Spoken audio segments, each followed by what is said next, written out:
If you've ever performed a squat, you know that it can be a very effective exercise, working the entire lower body, really getting the heart pounding.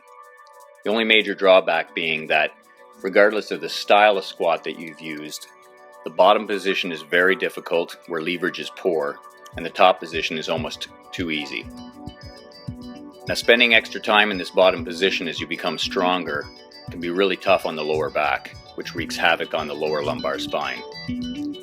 The way we deal with this in the clinic is we use various leg machines and allow people of all ages and all walks of life to get into the squat position and do so safely by using equipment that varies the resistance from the top position to the bottom. What this basically means is, as you come into the bottom position, the resistance lets off slightly, and as you extend the legs out into the top position, the resistance increases. This is done through various mechanisms and cams and so forth. But it doesn't mean we don't like the squat. The up and down motion of the squat is really effective for getting the whole body moving.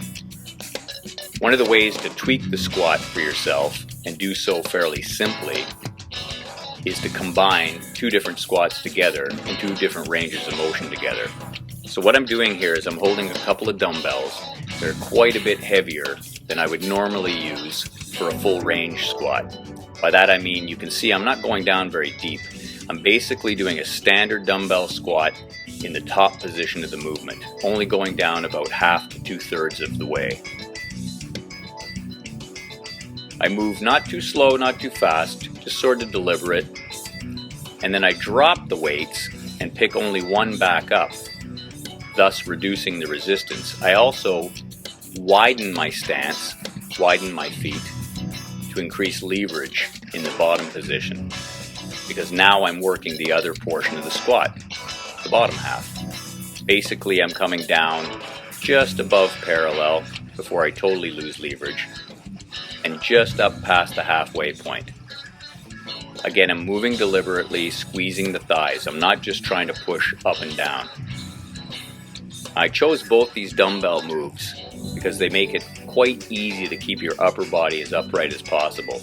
The more you lean forward, the more the weight ends up on your lower back. So basically you start with a shoulder width stance and very heavy dumbbells. Just practice and find out what you're comfortable holding. I'm using dumbbells that I could probably perform 6 to 8 good clean reps all the way to the bottom and up. And I'm performing 12 reps instead in the easier top half of the movement. So this pre-exhausts my thighs for that range of motion, putting a lot of pressure on my hamstrings and my quads.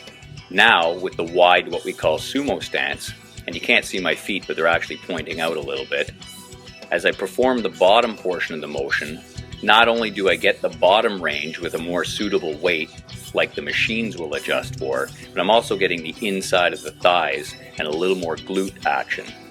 Again, I'm moving medium pace, but deliberately squeezing my thighs, driving my feet, especially my heels, into the ground.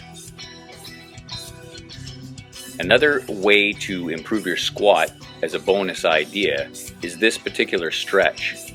A lot of people think that it's their hips that are tight when they can't get down into the bottom of a squat, but it's actually usually because the weight is a little bit too heavy relative to the top portion, and their upper back, what's called the T-spine, is too tight. If you just place your elbows on a bench and hold onto a bar and bring your hips back and forth, basically I'm concentrating on pushing my hips down to my feet and holding for a moment as the bar comes over my head, you'll effectively stretch out that T-spine, and you'll find it much easier to keep your upper body upright and your chest high as you perform regular squats.